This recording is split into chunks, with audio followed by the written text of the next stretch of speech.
அண்ணாமலை அன்னைக்கு காலையில சோகமா உட்காந்து பேப்பர் படிச்சுக்கிட்டு இருக்காரு ஹால்ல. அப்ப விஜயா படு குஷியா சந்தோஷமா, பாத்தீங்களா அந்த பூக்காரி இந்த வீட்டை விட்டு தொலைஞ்சதுக்கு அப்புறம் தான் எல்லாம் ஒவ்வொன்றா நல்ல விஷயமா நடந்துட்டு இருக்கு அப்படின்னு சொல்றாங்க விஜயா. உடனே அண்ணாமலையோ கண்ணாடியை கழட்டி வச்சுட்டு கண்ணுல நீர் கோக்க, ஏன் விஜயா கொஞ்சம் கூட மனசாட்சியே இல்லாம பேசுற? முத்துவும் மீனாவும் பாவம் வெளியில போய் எங்க இருக்காங்களோ என்ன கஷ்டப்படுறாங்களோ அப்படின்னு சொல்லிட்டு கண்ணில் இருக்கிற நீரை துடைக்கிறாரு அண்ணாமலை. உடனே வாயை மூடு விஜயா அப்படின்னு வெளியில இருந்து ஒரு குரல் கேட்குது. அதை பார்த்துட்டு டேர்ன் ஆகுறாங்க அண்ணாமலையும் விஜயாவும் சடனா. அப்ப அம்மா நீயாம்மா, என்னம்மா சொல்லாம கொள்ளாம திடீர்னு வந்திருக்க அப்படின்னு அண்ணாமலையும் எழுந்திரிச்சு நிற்க பாட்டி உள்ள வர்றாங்க. உடனே பவ்யமா கையிரண்டையும் கீழே கட்டிக்கிட்டு நிக்கிறாங்க விஜயா. அத்தை வாங்கத்த அப்படின்னு கேக்குறாங்க. என்ன விஜயா, என்ன நான் அடிக்கடி இங்க வராததால ரொம்ப குளிர்ட்டு போச்சு போல? எவ்வளோ ஒருத்தி சாமியார்னு இங்க கூட்டிட்டு வந்து முத்துவையும் மீனாவையும் வீட்டை விட்டு மனசை காயப்படுத்தி அனுப்பிச்சிருக்க அப்படின்னு கேக்குறாங்க பாட்டி. உடனே விஜயாவோ, அது வந்து அத்தை இல்லை, நான் என்ன சொல்ல வரேன்னா உங்க பிள்ளையோட உசுருக்கே ஆபத்துன்னு அப்படின்னு சொல்ல, உடனே பாட்டி சொல்றாங்க, நான் ஒன்று சொல்லட்டுமா விஜயா, நீ உயிரோட இருந்தேனாவே அண்ணாமலை உயிருக்கு ஆபத்துன்னு நான் பார்த்த ஒரு ஜோசியக்காரி சொன்னா, அதனால நீ செத்து போயிடுறியா அப்படின்னு பாட்டி கேட்குறாங்க.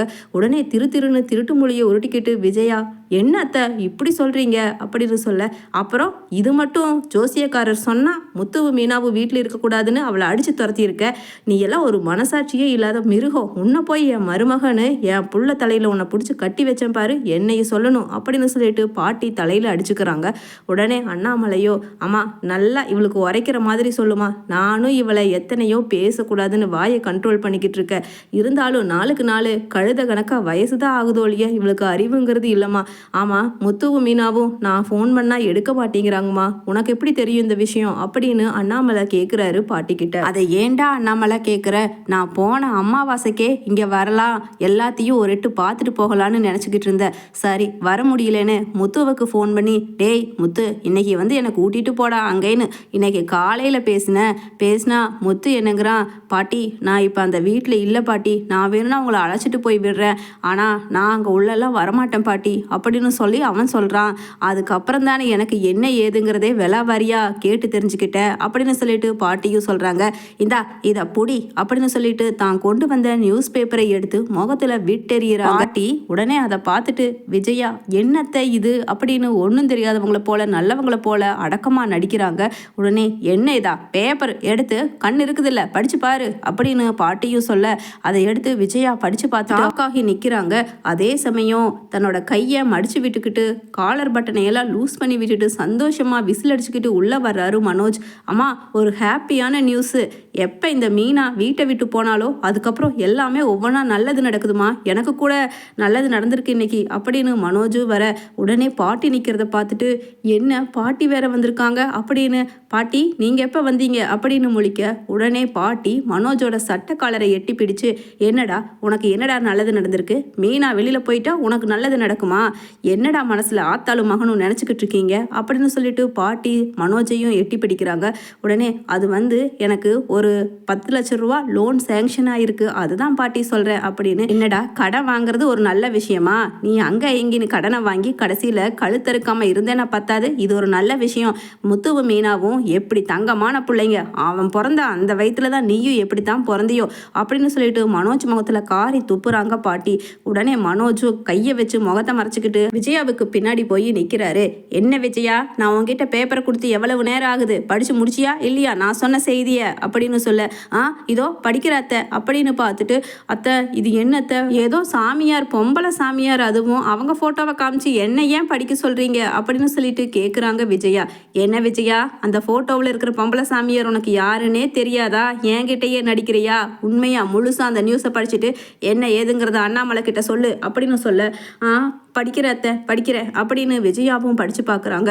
பார்த்தா வீட்டுக்கு தான் அழைச்சிட்டு வந்த சாமியாரோட புகைப்படத்தை போட்டு அவள் ஒரு போலி சாமியார் அங்கே இங்கேன்னு சொல்லி நிறையா பணம் வசூல் பண்ணி ஏமாற்றி நிறையா பெண்களோட வாழ்க்கையையும் குழந்தைகளோட வாழ்க்கையையும் அப்படியே சீர்குலைச்சு ரொம்ப ஒரு தேவையில்லாத சமூக கேடுக்கான விளைவுகளை பண்ணியிருக்கா அப்படிங்கிறத படித்து பார்த்துட்டு க்ளீனாக படிக்கிறாங்க விஜயா. அதை கேட்டுட்டு அண்ணாமலை, அம்மா இவ முகத்தில் 4 வாட்டி காரி துப்புமா, அப்போவாவது இவளுக்கு ஒரு புத்தி வரட்டும், இவ்வளோ அவளை போய் ஒரு மருமகனு என் தலையில் எனக்கு பொண்டாட்டியை கட்டி வச்ச பாருமா அப்படின்னு சொல்லிட்டு அப்படியே சோர்ந்து, அம்மா முத்துவும் மீனாவும் இப்போ எங்கம்மா இருக்காங்க, நான் ஃபோன் பண்ணால் எடுக்கவே மாட்டேங்கிறாங்க அப்படின்னு சொல்ல உடனே பாட்டி சொல்கிறாங்க, அதுவா அண்ணாமலை, அவங்க ஃபோன் பண்ணுனா அவங்க கண்டிப்பாக உன்னோட நினப்புனால நீ அதிகமாக வருத்தப்படுவேன்னு சொல்லிட்டு தான் ஃபோனை எடுக்காமல் இருக்காங்க. அதனால தான் நான் அவங்கள கையோட கூட்டிகிட்டு வந்து வலுக்கட்டாயமாக இங்கே வரமாட்டேன்னு தான் சொன்னான் மீனா. ஏன்னா அவள் தான் இங்கே வந்தால் உயிருக்கு ஆபத்துன்னு சொல்லி, இதோ இந்த கேடுகட்டவ மருமகன் ஒருத்தி இந்த வீட்டில் இருக்காளே, இவ மீனாவை கஷ்டப்படுத்தி வெளியில் அனுப்பி அவள் மனசு ரொம்ப வருத்தத்தில் இருக்கா, உனக்கு ஏதாவது ஆயிருமோன்னு நான் தான் எல்லாத்தையுமே கன்வின்ஸ் பண்ணி கீழே கூட்டிகிட்டு வந்து காரில் உட்கார வச்சுருக்கேன் அப்படின்னு சொல்ல உடனே, என்னத்தை சொல்கிறீங்க, அந்த பூக்காரியை கூட்டிகிட்டு வந்துட்டீங்களா அப்படின்னு விஜயாவும் கேட்க, விஜயா வாயை மூடிக்கிட்டு நிற்கிறியா கொஞ்சம், அண்ணாமலை வா அண்ணாமலை, போய் முத்துவையும் மீனாவையும் நம்ம கூட்டிகிட்டு வருவோம் அப்படின்னு சொல்லிட்டு கூப்பிட உடனே அந்த நியூஸ் பேப்பர் கூட அப்படின்னு சொல்லிட்டு பிடுங்கிட்டு கீழே போகிறாங்க பாட்டி. உடனே, மாமா நீங்கள் நல்லா தானே மாமா இருக்கீங்க அப்படின்னு மீனா கேட்க உடனே அண்ணாமலை சொல்கிறாரு, என்னம்மா மீனா, நீ என் கூட இருந்தா தாம்மா நான் நல்லா இருப்பேன், நீயும் முத்துவும் என் கூட இருக்கிறதால எனக்கு ஒரு சாவு வந்தா கூட அந்த சாவு கூட எனக்கு நல்லதா தாம்மா இருக்கும், தயவு செஞ்சு உன் பைய குடுமா வாமா உள்ள அப்படின்னு கேட்குறாரு அண்ணாமலை. உடனே, இதை பார்ப்பா முத்து மீனா, இந்த ஃபோட்டோவில் இருக்கிறவ பாருங்க, இதுதான் அந்த போலீஸ் சாமியாரை ஜெயிலில் தூக்கி வச்சுட்டாங்க இன்னைக்கு காலையில், இப்போ தான் உங்கள் அம்மா முகத்தில் விட்டெறிஞ்சிட்டு வந்த, இதோட கடைசியாக இருக்கட்டும், இனிமேல் அவன் சாமியார் இவன் சாமியார் அந்த மந்திரம் இந்த மந்திரம்னு சொல்லி குடும்பத்தை கெடுக்காமல் இருந்தானா சரி அப்படின்னு சொல்லிட்டு பாட்டியும் சொல்ல உடனே முத்து சொல்கிறாரு, ஆமாம் பாட்டி ஆமாம், எங்களுக்கு அப்பாவை விட்டுட்டு வெளியில் இருக்கிறதுக்கு மனசே இல்லை, அதனால தான் நாங்கள் திரும்பி வந்தோம், இல்லைனா அவங்க கூட வாழ்கிறதுக்கே எனக்கு பிடிக்கல, மீனாவை என்னமா கேள்வி கேட்டாங்க தெரியுமா காலையில் அப்படின்னு சொல்லிட்டு சொல்ல, ஆமாம் பாட்டி சரி, இது எப்படி இந்த சாமியார் தான் மீனாவை வெளியில் போக சொல்லி சொன்னால் அப்பாவோட உயிருக்கு ஆபத்துங்கிறது உனக்கு எப்படி பாட்டி தெரியும் அப்படின்னு முத்து கேட்குறாரு.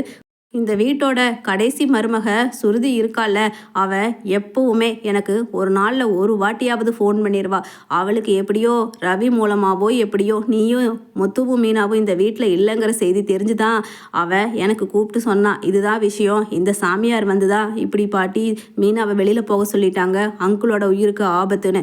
அதுக்கப்புறம் தான் எனக்கு தெரிஞ்சுட்டு, இவளே ஒரு போலி சாமியார், இவளுக்கு வேண்டி இவ பேச்சொரு பேச்சுன்னு உன்னை வெளியில் துரத்தி இருக்கிற விஜயாவை 2ல் 1 கை பார்த்துட்டு வந்துடணும்னு சொல்லித்தான் முத்து உன்னை கூப்பிட்டு நான் இங்கே வந்தேன் அப்படின்னு சொல்ல உடனே முத்துவும், சரி பாட்டி சரி அப்படின்னு சொல்ல, என்னம்மா மீனா பார்த்துட்டு இருக்கிற, பாட்டிக்கு ஒரு கப்பு காஃபி உன் கையால் கொடுக்க மாட்டியா அப்படின்னு பாட்டியும் கேட்க உடனே கிச்சனுக்கு வேகமாக போய் மீனா காஃபி எடுத்துகிட்டு வந்து கொடுக்குறாங்க. கூடவே விஜயாவுக்கும். உடனே விஜயா முகத்தை திருப்புறாங்க, காஃபியை எடுத்துக்காம. உடனே பக்கத்தில் நிற்கிற பாட்டியும், என்ன விஜயா, சும்மா வெறும் வரட்டு கௌரவத்தை மட்டும் மீனா கிட்ட காமிக்காத, அவளை பார்த்து கொஞ்சமாவது அன்பா நடந்துக்க பழகு அப்படின்னு சொல்ல உடனே, சரி காஃபி தானே எடுத்துக்கிறேன் அப்படின்னு சொல்லிட்டு மீனா கொடுக்குற காஃபியை விஜயா எடுத்து குடிக்கிறாங்க. உடனே, அப்பப்பா எப்படியோ நமக்கு ஒரு நல்ல காஃபி இன்னைக்கு காலையிலேருந்து கிடைக்கலையேன்னு நினச்சிக்கிட்டு இருந்தேன், எப்படியோ வந்து சேர்ந்துட்டா இந்த சமையல்காரி அப்படின்னு சந்தோஷப்படுறாங்க மனசுக்குள்ள விஜயா. முத்துவு மீனாவோ அப்பா கூட வாழ்றதே சந்தோஷம்னு